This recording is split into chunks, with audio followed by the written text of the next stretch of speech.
Good afternoon. You are here with Professor Aminah Al-Deen in Critical Talk, and I have the esteemed honor of having as my guest tonight Dr. Lamont Hill. Dr. Lamont Hill is one of the leading intellectual voices in our country. He is currently the host of BET News, and he was a political contributor for CNN.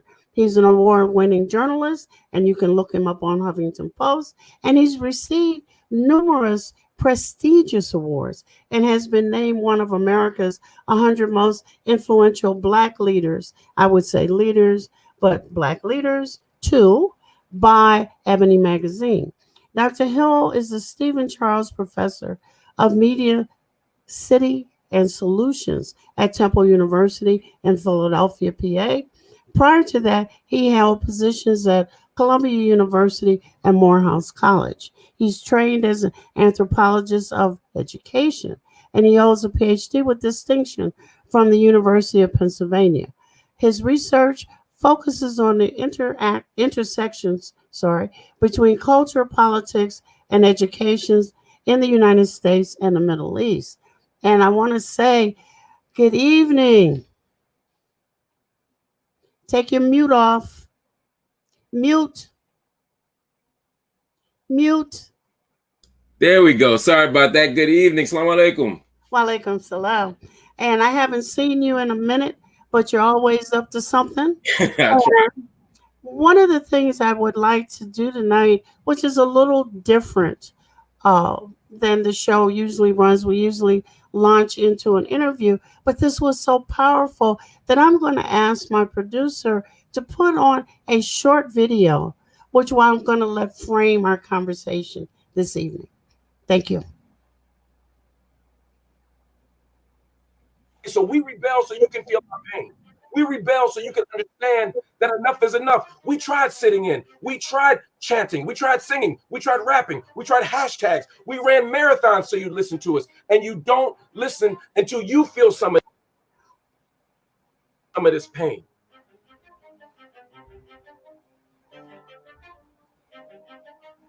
On Monday, May 25th, George Floyd was killed by Minneapolis police. He was unarmed and he wasn't resisting arrest. Ever since that moment, the city has been up in arms. There have been protests that have gotten more and more intense over the days. The most recent protests have been so intense that a Target caught on fire, that things were destroyed, and the media and citizens are saying, why are these people rioting? Well, I'm going to tell you why. First of all, these are not riots. Riots are irrational, they're random, they're just brutal acts of violence with no rhyme or reason, with no purpose. These are rebellions. Rebellions are organized acts of resistance against an unjust system. What's happening in Minneapolis is no different than what happened in Detroit in 1967, what happened in LA in 1992, what happened in Ferguson in 2014. What's happening is people who have finally said, we have had enough and we are going to do something about it. People say, well, why now? Because we're tired. Black death happens every day. If black folk rebelled every time something happened that should not happen, we'd be rebelling all day. But we don't do that. But there comes a point where you've had enough. Right now, we're at a moment where we can't turn on television, we can't go to social media without seeing somebody who looks like us put down like a dog, killed by the state, killed by random white citizens, just because we're committing the crime of being black and outside. We're tired of it. We're tired of being one phone call away from a disgruntled white woman with an unleashed dog from being sent to a lynching. We're tired. We're tired. And the problem is, y'all don't listen until we do something. Martin Luther King said, the riot is the language of the unheard. Well, these rebellions are the language of the unheard. This system does not listen to Black death. Black death is ordinary. Black death is common.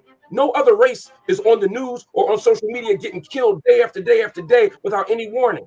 Only Black folk. So the reason why we have to do this is to get the nation's attention. And how do you get the nation's attention? By damaging their property and by making them feel as unsafe as we feel every single day. Now, that's not to say we should go around killing people. That's not to say we should just burn stuff up just to burn it down. But every once in a while, we have to make our voices heard. We have to make our pain known. And sometimes that means stopping a cog in the wheel of capitalism. Sometimes that means shutting down a Target. Sometimes that means stopping the status quo. And people say, oh my God, they're looting, they're stealing. That's the same outrage we feel by exploitative business. That's the same outrage we feel when a government is willing to open up the country as soon as they realize there's only black folk dying.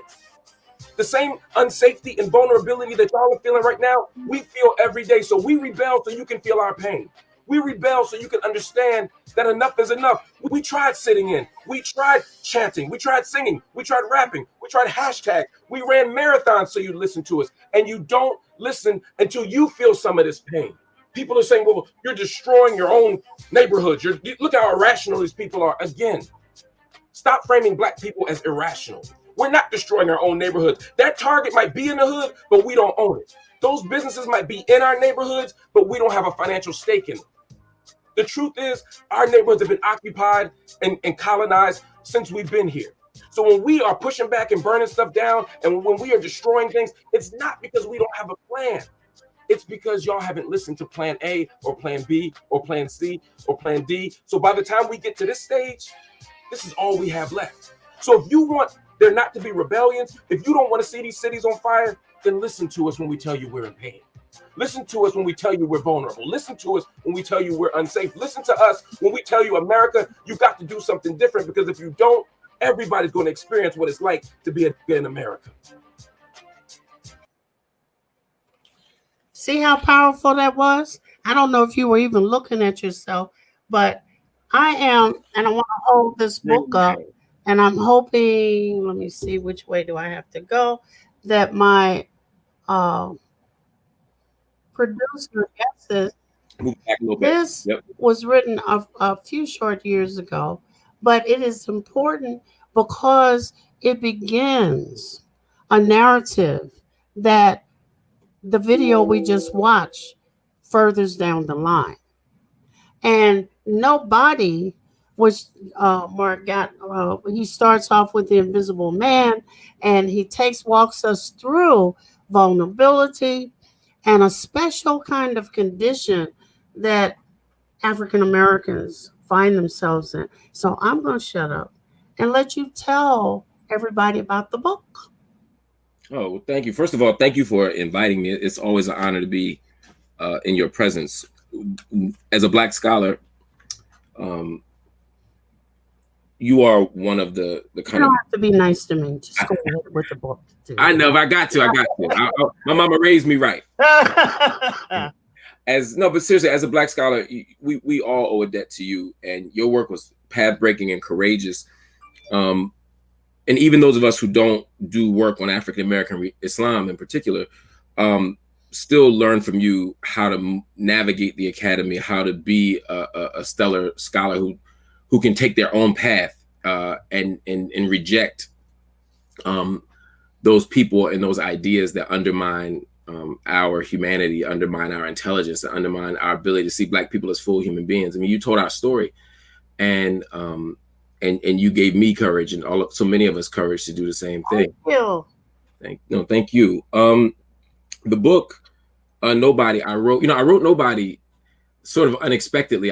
It was at my house. I was here in Philadelphia, and I was watching the news, and then I was looking on social media, and I saw that this boy had been killed in some town I had never heard of in Missouri, right outside of St. Louis. And Ferguson. I was like, I didn't know what Ferguson was. This is 2014. Ain't nobody know what Ferguson was. And so outside of that area, so and I noticed on social media that he had been killed by a police officer, but his body was still out there, and activists kept tweeting in the street. In the street, right on Canfield, on the street. It blew my mind, and something was different about this story. 2 days later, BET said, or the next day, BET sent me out there to as a journalist to cover the story of Mike Brown and this boy who'd been killed.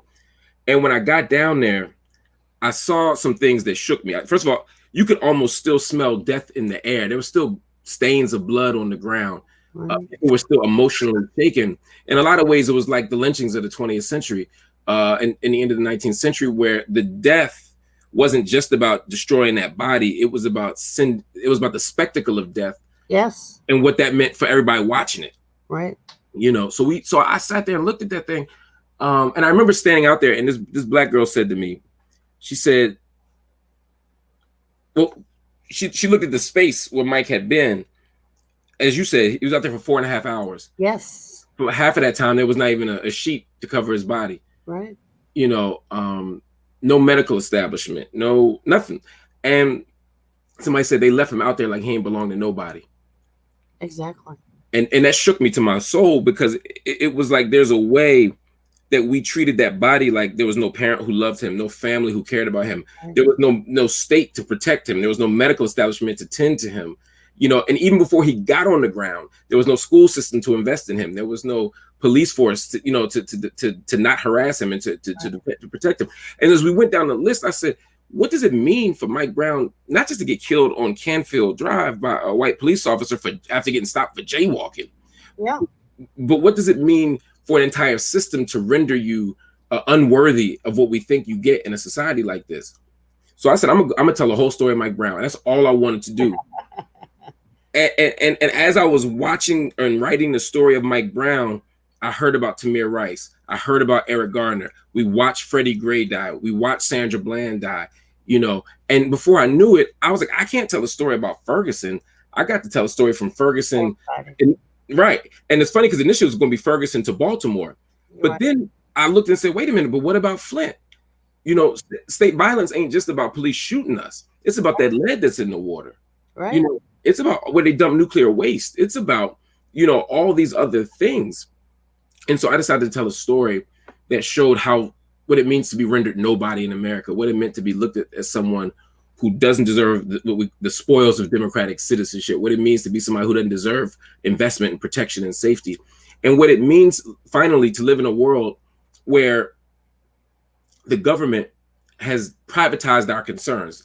The government's supposed to protect us. And even if you were hardcore conservative, there's certain things the government's supposed to do for us. And what does it mean for us to move into that neoliberal moment where all that stuff gets privatized and profitized?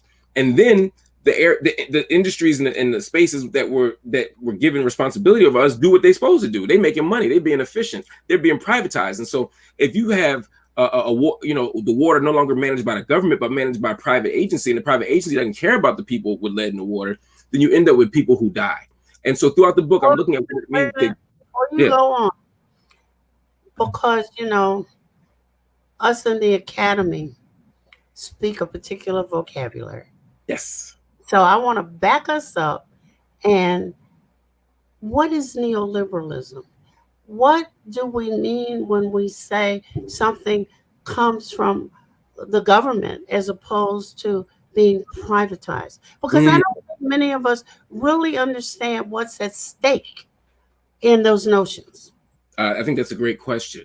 You know, when we say neoliberalism, we're referring to the liberalization of the market. In other words, we're saying that the way that it's free market fundamentalism. It's the belief that the market, that money, that economics should drive all of our social decision making. That means, for example, that the way to fix schools is not to invest more money in public schools, but it's to take the public good and make it private. Let's make competition. Let's give out vouchers. Let's have school choice, which really means a move toward privatization. You mean to tell me that? No, well, I kind of know, but I'm not sure I know anymore. That parents, especially Black and brown parents, ran to get those vouchers, not knowing that they were being complicit in another scheme that was going to be to their detriment. Yeah. You know, this is ticking me off here. It's a fact. You right on the money, and unfortunately, you know, they always frame it in a way that makes you feel. Conservatives have a way of framing things so that it sounds like it's something you want when it's something that you don't want. Like exactly. War on drugs. The war ain't against the drugs. It's against poor Black people that were using drugs or the victims of the drug war. You know, the war on terror. Except the war ain't on terror. It's a war on our civil liberties. And when you have this idea of school choice, we get to choose, but what are we choosing? And what are the stakes? And so we have decided as a country that the private is better than the public. And part of how they do that, in public, they make it sound like it's for black folk, because they know if it's for black folk, ain't nobody gonna want it. So they public housing. Even though when we think of public housing, we don't think of them subsidies in the suburbs. We think about Taylor Homes, Cabrini Green. We think about Richard Allen in Philadelphia. When we say public education, we don't think about the rural schools or the suburban schools, which are public. We think about, you know, those schools inside of an urban school district that are black and brown. When we say public options in healthcare, people think, oh my God, there's suddenly all these people we're going to be so many black and brown people added to the hospital. And so they make public assistance, right? Even though most people on welfare are white, female, and young, they make you think that you're not giving money to Tiffany or Becky, you're giving it to Taquanda or Talisha. And so they make you vote against something that's for the public because they make you think it's black. And so then the private interest becomes the way we deal with everything. And as I talk about in the book, it's not just school, it's the police departments, it's the military, you know, it's the public defender's office. We privatize everything. And when you do that, when you make everything private, when you talk about efficiency, saving money, cost cutting, when you talk about austerity, the government's going to spend less money and be more disciplined fiscally, a lot of times what it means is we're not going to invest in the vulnerable. We're going to take away the safety net, but we ain't taking it away for everybody, because we just saw $500 billion go to Wall Street and corporations after COVID-19 happened. We keep, through the CARES Act, we keep watching the rich get socialism and poor get free market capitalism, and it's not fair. Wow. I think, you know, and the other thing is the lingo, you know, because if you talk in the terms of neoliberalism, this and that and the other, what happens is the average one of us glazes over. We don't have a clue as to what that means. You know, not only did a whole bunch of money, almost half of it, the money allotted, go to corporations, I just found out that a huge sum of money went to evangelical churches. And when I turned to ask folk, did Massagia get any of that money? Everybody's looking at me. Well, did they have the right paper? I said, now you're going to ask questions of yourself that none were asked of those groups that got $1 million apiece. Exactly. Why are you doing this to yourself when you should have gotten some of that bill? You had to close down Massagia. You had staff. You had security people. You still had bills. So why didn't you put well? And I'm wondering. I mean, I realize some, and we're going to keep talking about what it's done to us, but I'm getting real tired of us shooting our own selves in the foot when we could at least shoot alongside the body instead of in the darn foot. I know that's right. We definitely got to organize and struggle better, but they're making it hard for us, man. It's an uphill battle. It is. Nobody starts out with those names that rose up. But you know, many in our audience have never read The Invisible Man. And the fact that nobody extends a narrative, and you talk in there about what they did to the Invisible Man. The Invisible Man is on everybody's list. And then what do they do to it? It becomes the Black book, not a classic, but the Black classic. Right. So you keep diminishing and diminishing and diminishing. And here at Muslim Network TV, we're going to re-up both books, Invisible Man and Nobody, to put on our reading list so that people can get a sense of a continuing narrative for some immigrants who have never been exposed to any of this. They had some of those questions. Why are they rioting? You know, they just looting their body. And then you come back in that video, which is why I was intent on playing. Look, the store is in my community, but I don't own the damn store. Right. Back up. I'm not burning my own. Right. Because I don't own it. Right. It was there and somebody else is making money out for me. Because when we got to George Floyd, up in Minneapolis. One of the heartbreaking but very telling scenarios was that the man who owned the store was Palestinian Muslim.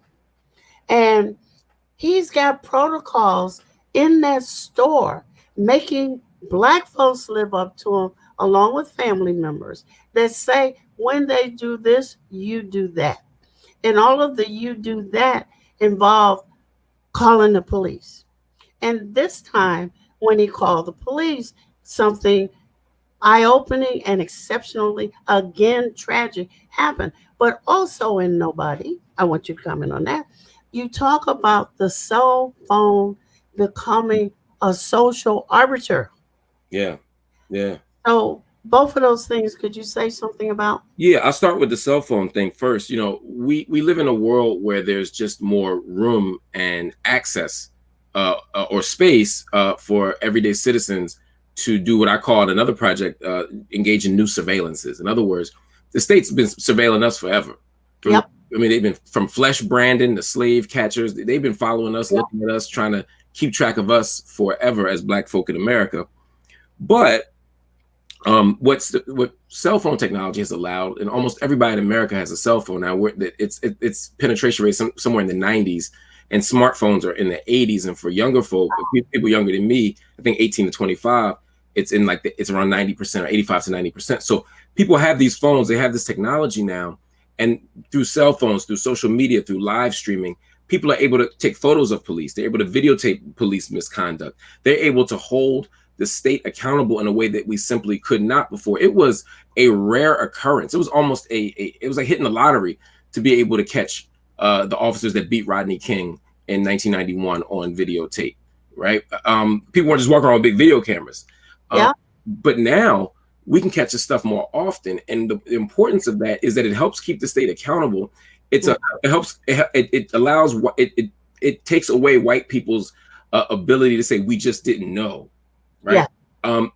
And it also, I think, creates a more complicated conversation about Black witness, what it means for Black folk to say, look, we've been telling this story forever, and now we got evidence. It ain't foolproof, but it does matter that we can tell those stories about ourselves on a day-to-day basis, that we can narrate our own stories, our own violence. I remember being on the streets of Ferguson, and all the corporate media outlets were saying that the police were holding their ground and telling us to go home, but we're not engaging in any violence. We were getting tear gassed while the media was reporting that.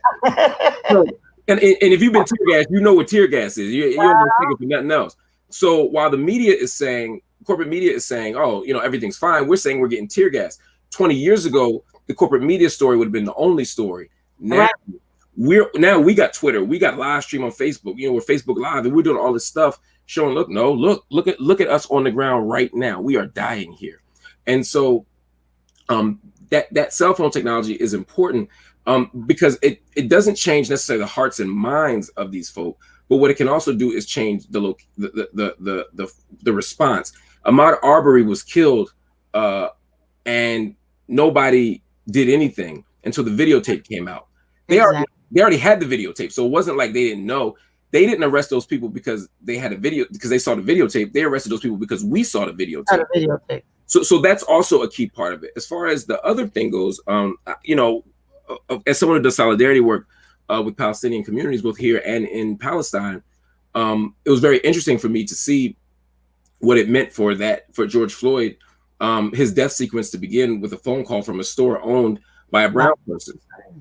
You know, part of what solidarity means is we have to think about, and that's why I have the solidarity as a verb shirt on. You know, solidarity is not just an idea, it's an action and it's a practice. And part of what we have to do is understand what it means to be Black in America, and that calling the police on a Black person is not the same as calling the police on a white person. Yeah. Right. We have to go to a break here. This is Critical Talk with Dr. Mark Lamont Hill. We're going to take a few.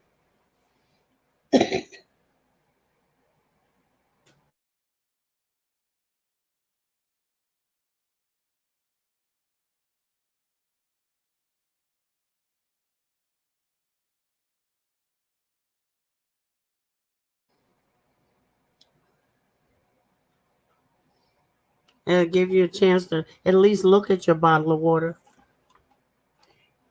Take your mic. Exactly. Uh-huh. No, you can. This is a casual show, and we made it that way because we know we're coming late, and people sometimes, they just, if I could have a cup of coffee, I'd have one right now. Right. I want to go back. What do I want? I got so many things to go back to. Let me take a swing away, and then I'm going to take a swing back. Okay. My husband and I had the honor of coming to, I don't remember if it was the second or the third Malcolm X Day. And I had the enormous opportunity to visit Uncle Bobby's. Could you just tell us a little bit about Uncle Bobby's, what is happening? I saw online there had to get posted, it's closed temporarily, but I want to know what's happening with Uncle Bobby and how that idea got started.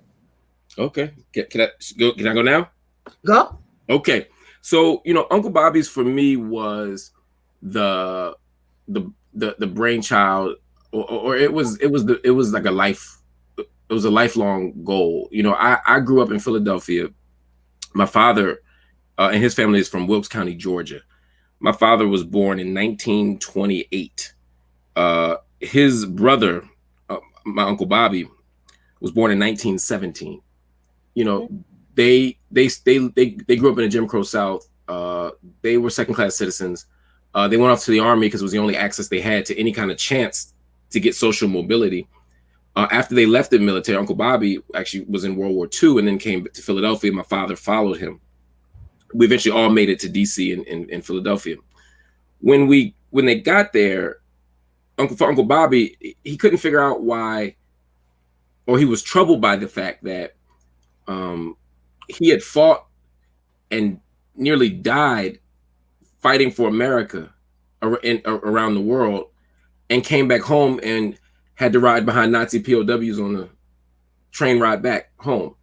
His money was still counterfeit, still couldn't buy a hamburger, still couldn't sit at a Horn and Hardart, still couldn't have his picture taken. My dad's class, 11th grade class, couldn't have its picture taken in front of the Washington Monument, but dogs could. It was this kind of reality of an American apartheid system that they couldn't make sense of.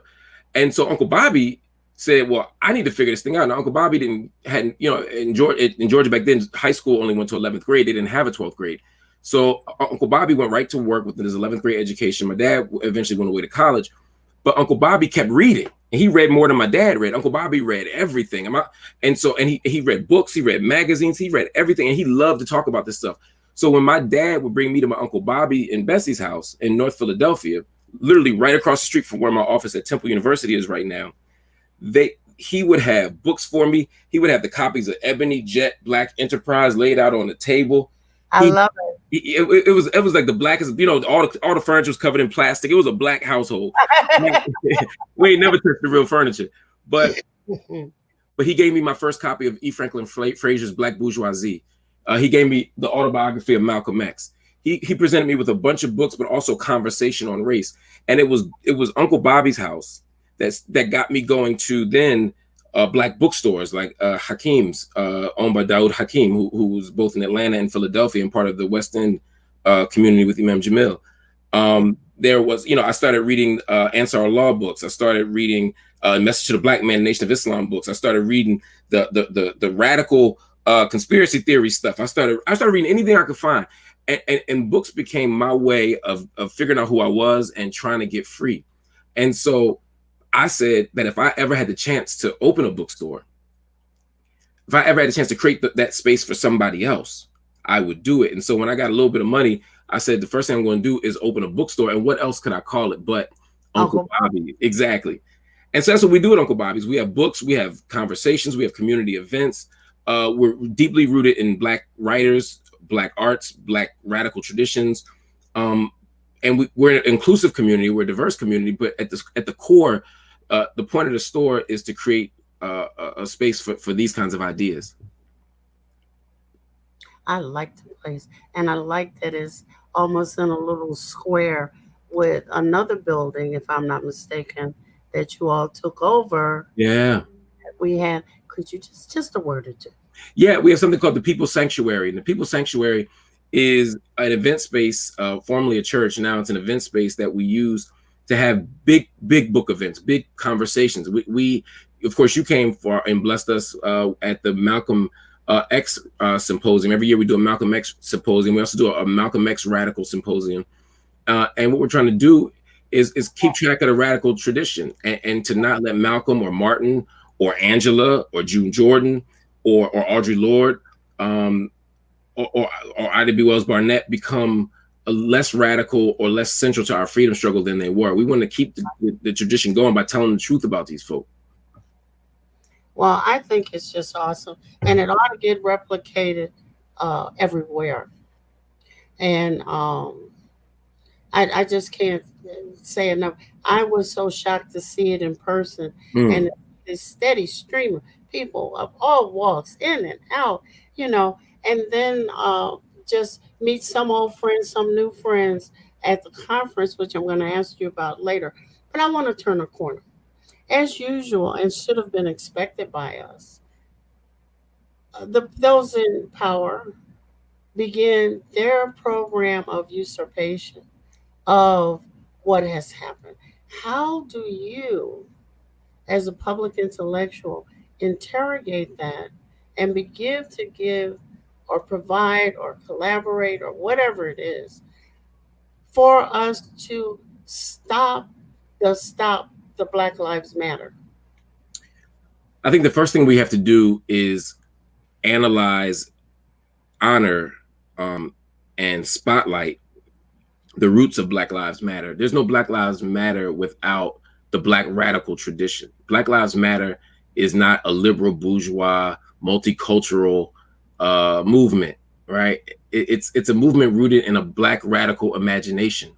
Black Lives Matter is a commitment to affirming the humanity of all Black people, which itself is a radical act in a world that doesn't see us as full human beings, even now. But it's also about understanding the various ways that Black people are vulnerable to state violence, to structural violence, etc. So it's not just about police killing us; it's about this broader thing. So we can never lose sight of that. We also can't lose sight of the Black feminist roots of Black Lives Matter.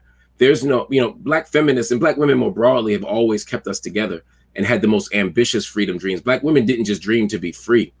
They didn't just dream to be like white women. They dreamed to create a world of international solidarity, a world that dismantled capitalism, a world that dismantled patriarchy, but that also dismantled the systems that allow racism and patriarchy and other things to thrive. So for me, we got to hold on to that tradition. Otherwise, Black Lives Matter will always be able to be usurped, as you said, by some liberal movement, by some Democratic Party movement. We have to be something bigger than that. And smarter than that, I think. Another thing we have to do is be clear about our demands. Once we know the tradition we come out of, we have to be clear about what we're asking for.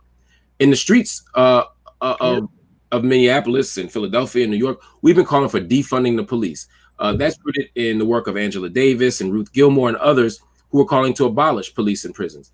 We can't allow that to turn into a call for cops that dance with us in the street, or more body cameras, or warmer and fuzzier prison cells. We have to keep in mind the radical imagination that says that we can have a world without police and prison and punishment as the primary way of navigating the world. We can do that, but we have to hold on to that stuff, and we have to resist these folk who are trying to take over the movement. These folk who will sell you out in a minute. These folk who just want to make money off books. These folk who just want to get a political office. These people who just want to make it to the award shows. These people who just want to become celebrities. We can't allow them to become the leaders of this movement. What makes BLM powerful is that it was started by Black women, that it was organized and expanded in the grassroots level, and that it maintained a radical commitment and an internationalist politics. For me, if we stay true to that, we'll be okay. If not, we're gonna have some problems. Well, but we gotta. But wait a minute. Let me not get to my next question before I get to my prior question. I have heard many a time that I don't think people really understand what systemic racism is, what institutionalized racism is comprised of. I was in a conversation the other day, and I found myself trying to explain that everything you say about Black people. It could be true, could be uncomfortable, but it doesn't mean you're anti-Black. In the same way, I can say something about Jewish people, white people, Christians, and it be true, but it's not anti-Christian, it's not anti-Semitic, it's not any of those big blanket things that you wish to throw over and shut me down. Yeah. Right? Yeah. When we say systemic racism, many can't see it. We feel it and live it. As you said in the video, if we got upset about all the microaggressions and everything else, we'd be freaked out and last about 5 minutes. Right. We do nothing but rebel. It'd be riots everywhere. All day long. When our fuses would burn quick. So explain what we mean when we're talking about institutionalized racism, systemic racism. Yeah,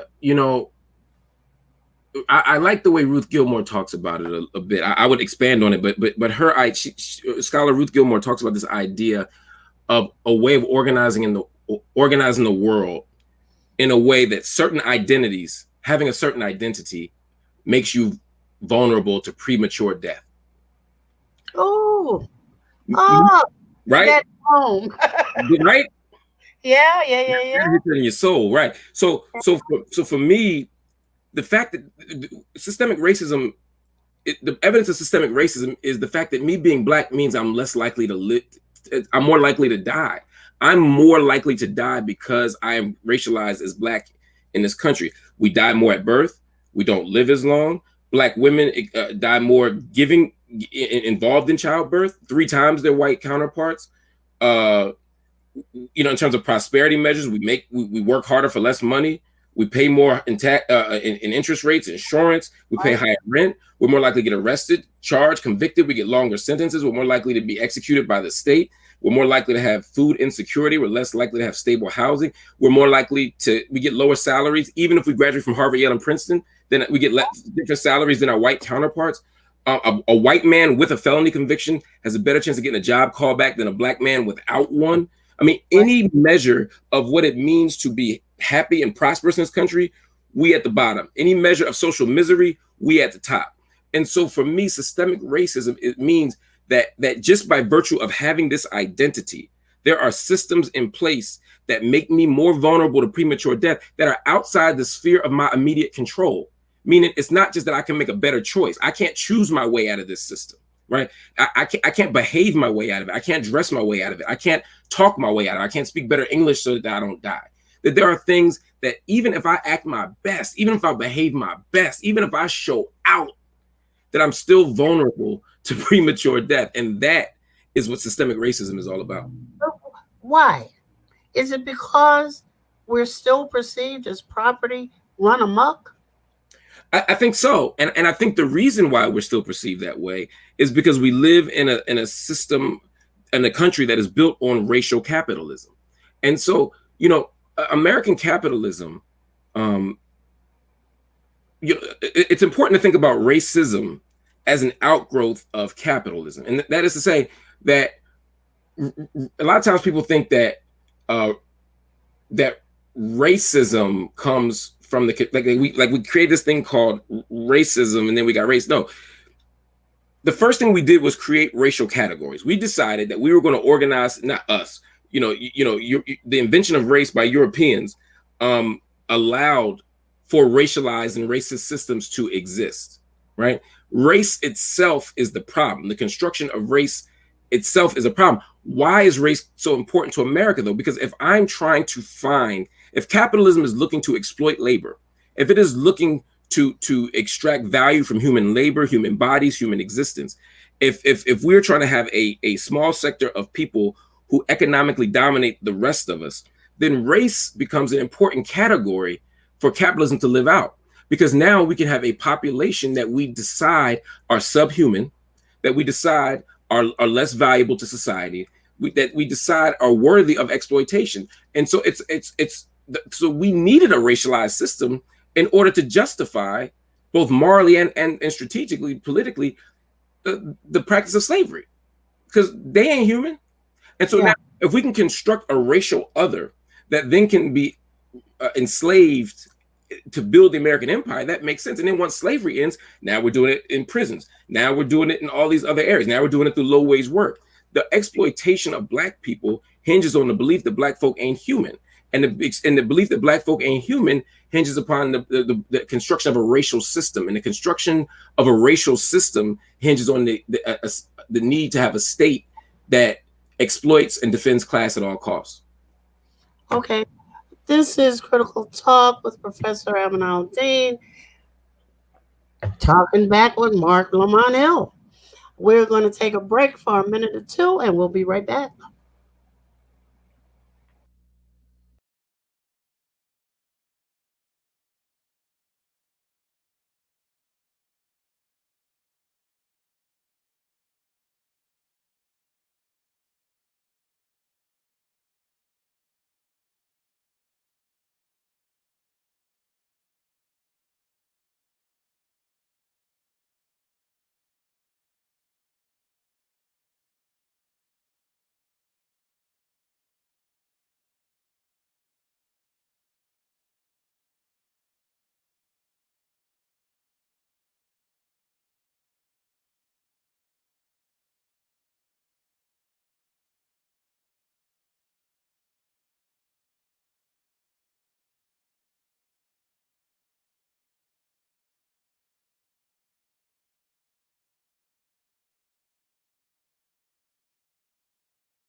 I'm a little perturbed by and scared of at the same time what I see is happening. Another younger friend of mine wrote an article, Black is King. And it was meant to be uh, a test of, do we really know what we're doing? And can we even envision the backlash that's coming? Whether it's Beyonce with her, what is it, a video docu or whatever? Yeah, visual album. Yeah. Okay. And everybody's running after whatever dollars there are out there because now they're going to become sensitive to racism and they're going to still practice it, but they're going to become sensitive to their practice. And then we got Black folk who, some of whom I've seen before, others of whom I can't quite see, but everybody's running after a way to capitalize off of a precious, devastating, heart-wrenching, murderous series of moments. Yeah, whenever you have a tragedy like this, there will be people who will resist, people who will jump to action, but you will also have people who will try to co-opt the resistance, people who will exploit the resistance by making money off of it. Corporate America has never found a crisis that it didn't love to exploit. Black Lives Matter suddenly will become a hashtag and a T-shirt, and before you know it, it'll be unrecognizable. And that's just the way that symbols of resistance have always worked particularly within a capitalist society, right? They find ways to they co-opt the resistance, right? But then we also have to be wary of those people, because some of what I've just been talking about are systemic things, right? Like institutions and corporations are structured to do that, and people with liberal politics are kind of inclined to look at a radical movement through their own liberal lens. I get that, even if I disagree. But there's also some Negroes out there who are very intentional about presenting themselves as the leaders and the interpreters of a movement for their own benefit. You know, Frantz Fanon Like talked that woman you were having a debate with. Woo! What's that woman's name? Candace. Oh my God. I almost heard her once and I wasn't sure. I was hearing what I was hearing and I turned it off real quick so I didn't want to get infected. What is wrong with her? You know, and that's a good question. Some people say she's, you know, just has the world wrong, right? That she has the wrong point of view, that she's been sort of converted by right-wing thought. Other people would say that she have more cynical analysis and say that she knows what she's doing, that she knows that as a Black person, she can attack Black movements and Black And get paid from it, right? Yeah. And so there are different schools of thought. I don't know, Candace. I don't like to speak to people's intentions or their heart. I just try to engage their ideas.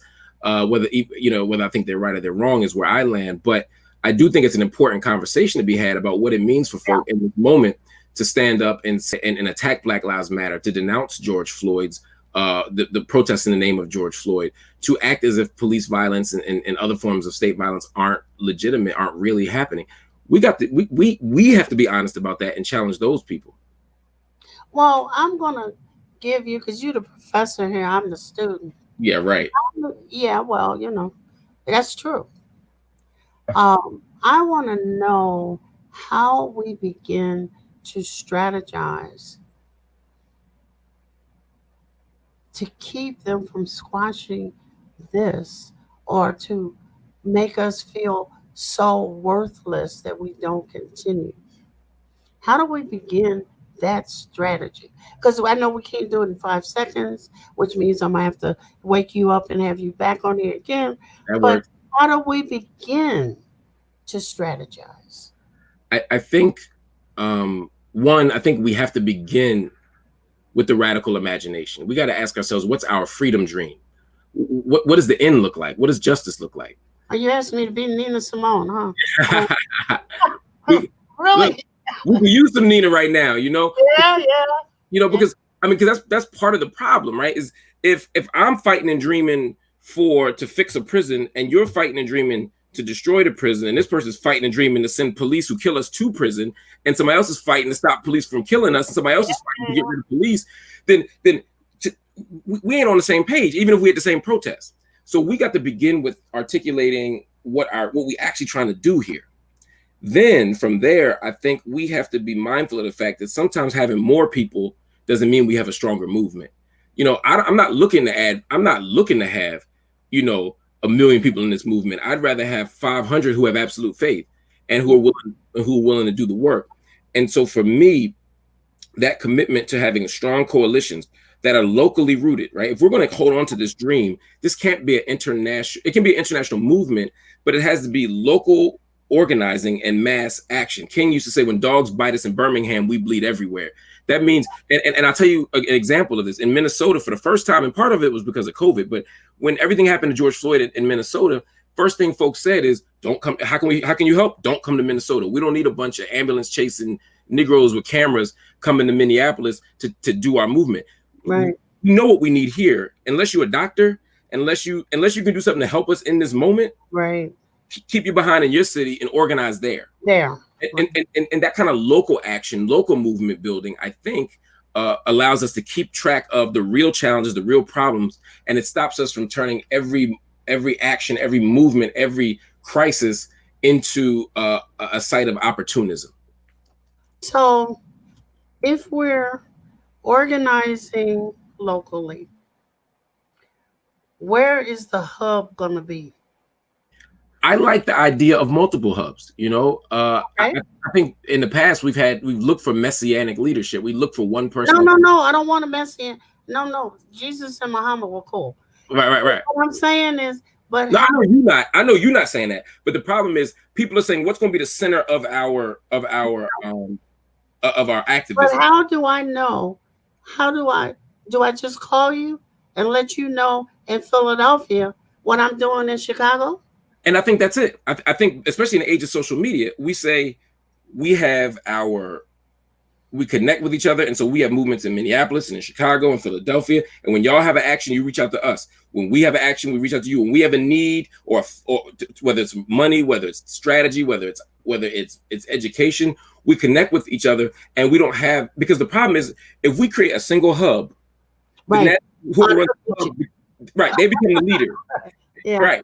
And before you know it, you go from hub to leader to I'm the one here to save y'all. And that's, I'm trying to avoid that kind of a thrust. I want to explore that some more the next time I wake you up and ask you to get on here, but I'm going to give you the last word. What do you want our audience to know? I just want them to know that freedom is closer than we think, that we can win this fight, and that I have never been more certain than I am at this moment in history that we will be victorious in our struggle for justice. We still got a lot of work to do, but we're closer than we've ever been. And now is the moment to turn up, not to turn down. Now is the moment to say, wait a minute, we can get the prisons dismantled. We can defund these police. We can reimagine education. We can engage one another differently. We can boot out the leaders who have sold us out time and time again. We can do that right now. We are so close. The reason they keep giving stuff up, the reason they keep saying, okay, well, maybe we'll give you this. Okay, fine, we'll give you a body camera. Okay, fine, we'll fire this officer, is because they know that the stakes are high and that we're so close to winning. It's just like when you make a lawsuit, right? When you're about to win the $1 million, they want to settle. Yeah. So don't settle. Don't settle. Justice is too close. This is Professor Aminah Al-Deen in Critical Talk. Had a wonderful 55 minutes with Dr. Mark Lamont Hill, and we will have him back as we explore some things. And for those of you who didn't get a chance to see the video at the beginning, please go and watch it. Critical Talk is a production of Muslim Network TV. Please go on our website. What will keep us alive is your donations. Thank you, Dr. Hill. Thank you. Don't go nowhere.